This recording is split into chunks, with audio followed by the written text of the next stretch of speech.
Okay, I hope you enjoyed that third video as much as I enjoyed making it.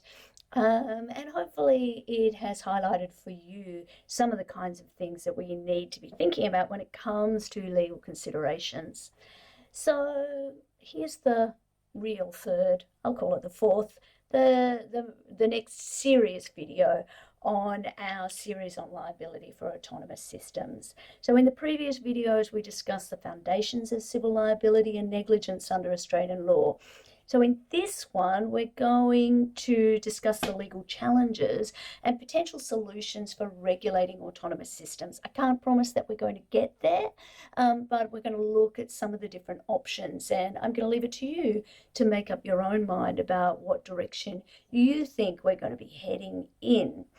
And to do that, we're going to need to explore some of the complexities around liability, contributory negligence, the allocation of responsibility before harm occurs, and the role of the Australian consumer law and other relevant consumer protections and product liability laws as we move forward. So when dealing with autonomous systems, one of the key challenges is determining who needs to be held liable in the event that harm is caused by a system. So as we've seen in our previous discussions, in the readings and in the work we've done so far, negligence principles requiring establishing a duty of care, establishing that duty has been breached, that the breach of that duty caused the harm, and that harm was actually done, that there was a link. In the context of autonomous systems, the elements can be a little bit more complex because of the involvement of so many different parties and the decision-making capabilities of the AI itself. So in regulating autonomous systems, one of the main challenges is determining the liability when the harm is caused. So as we know, liability is going to be more complex than just simply attributing fault to one party or another. And of course, this idea of contributory negligence, well, I'll discuss in a little bit more detail as we move forward, is going to complicate matters further. You have two readings for this week. One of them actually overlaps with last week anyway. And the second of them is an article written by Tom McHale, looking at proving liability for highly and fully automated vehicle accidents. So he focuses specifically on automated driving systems, so basically self-driving cars. And he focuses, to begin with, on the tort of negligence and says that it's likely to be an important basis for liability in the context of automated vehicle accidents going forward. He points out that it's pretty much accepted that manufacturers owe a duty to take reasonable care in preventing their products from causing foreseeable injury or foreseeable damage to the ultimate user of the product. This goes back to Donoghue and Stevenson at the end of the day. Furthermore, in the case of a defective vehicle, the scope of manufacturer's duty could in fact extend beyond the driver to cover injury or damages that are suffered by passengers or other third parties or road users. There's plenty of case law that supports this idea. Assuming that an automated vehicle manufacturer will broadly owe a duty of care to road users, the question that Tom McHale says we need to answer in a given case would be whether the particular automated vehicle manufacturer breached that duty in providing a defective vehicle. So he looks at Australian Civil Liability Acts. So the Wrongs Act of Victoria is one of those acts, and that's the one we're going to focus on, and says that a breach is found when the risk of harm posed by an allegedly defective product can be established. So let's actually move forward from that. So one of the recommended readings you have is the general kind of text about commercial law. And I have taken the diagram that is on the slide next to me from chapter 15 of that book. So those of you, particularly if you haven't studied torts, which will be roughly half of you, there is real value in reading that chapter and making sure that you understand what a tort is and how it fits in the broader picture. I'm trying to fill in some of those gaps, and at least one of these videos has been prepared on the basis that you're not a law student. And I'm not expecting you to be law students in this context, but you need to understand generally what a tort is. And what I wanted to point out in relation to this particular slide is that even once we've worked out, so the criteria for negligence that kind of fit in this area of the slide, this is the stuff we've talked about. The next section is, are there any defences? In other words, is there a way that you can get off? And one of the key ones here is this idea of contributory negligence.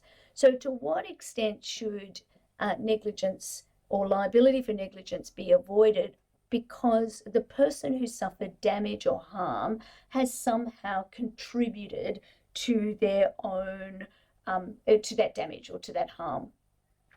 So the relevant provision in the Wrongs Act is on the slide next to me. It comes from Division 7.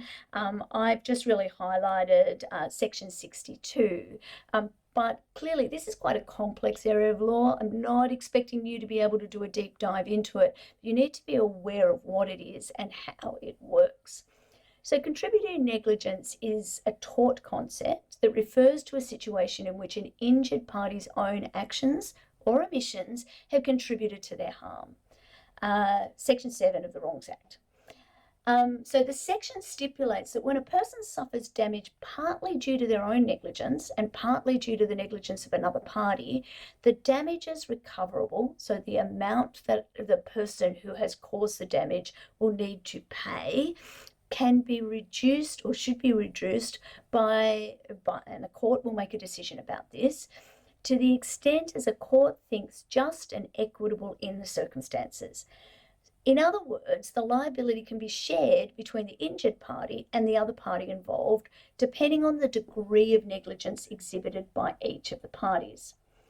Contributory negligence can be argued as a whole or as a partial defence to the tort of negligence. A claim of negligence can be made where, as we know, where a person or entity owes that duty of care. It owes it to the person who has suffered harm. It has breached that duty of care, and that person's harm or injury has been caused as a consequence of that breach. A person or an organisation that's being sued for negligence could raise this defence of contributory negligence by asserting that the plaintiff contributed in some way to the injury they suffered as a result of the defendant's negligence. So if the defence is made out, the liability to the plaintiff will be reduced. So what is the test? How do we demonstrate that contributory negligence exists? The standard of care that's considered in contributory negligence cases is that which a reasonable person in the position of the person who suffered harm and with the knowledge that they had or ought to have had at the time would have taken in the circumstances. So if an injured person is proven to have breached this standard of care, they might be found to be contributory negligence. It's in a sense the standard of care that they have to look out for themselves.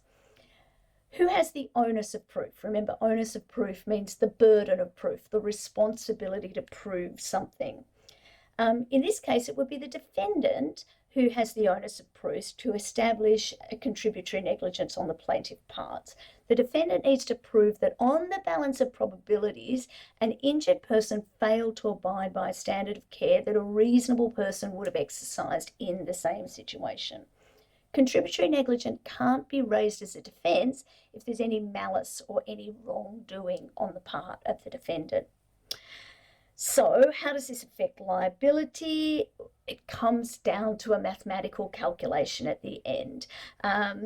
For example, if a court determines that the plaintiff's contributory negligence caused about 20% of the injury, then the liability of the defendant will be reduced by 20%. It's possible that contributory negligence could be assessed at 100%. In that kind of case, the contributory negligence would act as a complete defence to the liability for negligence in the first place. It's important to note that each of the states and territories has legislation that relates to negligence, and each of these contain provisions for how contributory negligence would need to be assessed in order to calculate the liability. That is not something that you're going to be tested on in relation to that. You need to be aware of it, but it is not something that's relevant to the assessment. Let's give you some examples. So, really old High Court case, Pennington and Norris. This case is used often to demonstrate the concept of contributory negligence. In this case, a pedestrian who'd been drinking was injured when crossing the road at night. Sorry about the picture, I could only find a picture that was in daytime. The driver of the car that struck the pedestrian was found to be driving without particular care and attention. And the court determined that the pedestrian's own negligence, so they were intoxicated, they weren't using proper care when crossing the road, contributed to the accident. So as a result, the damages awarded to the injured pedestrian were 50% of what they would have been if the pedestrian hadn't contributed to their own negligence. So contributory negligence fits within the broader test for negligence, which involves establishing that the defendant owed a duty of care, breached that duty, caused harm, etc., etc. I think you know that off by heart by now. And in cases where contributory negligence is a factor, the plaintiff's own negligence can reduce the damages that they recover. The next case that I want to highlight is the Australian case 1966 decision of McHale and Watson. And this can highlight some of the complexities in allocating responsibility. And in this particular case, what was interesting is that the court needed to look at the capacity of the victim in a particular situation to understand or to foresee the harm that could be created by their actions. So in this particular case, a group of kids were playing together and a young boy threw a metal rod which struck a young girl in the eye. And the court needed to consider whether the boy, as a child, had the capacity to foresee the potential harm and whether he should be held responsible for the injury. And similarly, the extent to which the other child who was playing a dangerous game could understand what the consequence of playing that game might be for her. Ultimately, the court found that the kids couldn't foresee the risk of injury and were not negligent. And so the case raises a question about the capacity of an AI system to foresee potential harm and the role of human supervision in preventing accidents, and demonstrates that complexity of being able to link the harm that is caused by the act or omission of an autonomous system with the end result. So when deploying AI systems, businesses are going to need to ensure that the contracts that they have with their partners and vendors clearly define the scope of their responsibilities and liabilities, including the extent to which an AI system, particularly a black box AI system, can foresee potential harm and the appropriate level of human supervision that is needed. And this, of course, looking at the international approach, could go to how risky is the kind of thing that the AI system is doing. The next example case that I want to use is a trip and slip case, so a clean up in aisle 4 case. This case is Strong and Woolworths, a 2012, again, a high court decisions. So in some cases, when we're determining liability, it can be really complex because there are a multitude of parties involved or circumstances of the case are unique. So a good example, this case is a good example of a complex liability scenario. In this particular case, Ms. Strong slipped on a greasy chip in a shopping centre and suffered some pretty serious injuries. I shouldn't make light of it, actually. The shopping centre was owned by Woolworths, and they contracted a cleaning company to maintain the cleanliness of the premises. So the High Court had to determine whether Woolworths had breached its duty of care and whether the cleaning company had also contributed to the negligence. The court found that Woolworths was negligent. It hadn't met its standard of care because it failed to implement a reasonable system for regular inspection and cleaning. In addition, the court found that Ms. Strong had not contributed to her own injury through her actions. So she didn't have a duty to be looking out for greasy chips. The case demonstrates how complex something that appears really simple can be. And as a consequence, the amount of thought that needs to go into setting up a liability regime if your business wants to use automated systems. This particular diagram comes from a report that was put together by the National Transport Commission. I've given you a link. If you click on it on the slide, you'll get the link out. And for those of you who just have your phones, you might want to use the QR code here. I've just taken one of the very early figures. This National Transport Commission report was released in February 2022. And essentially what it's doing is just looking at, well, what laws apply to autonomous vehicles?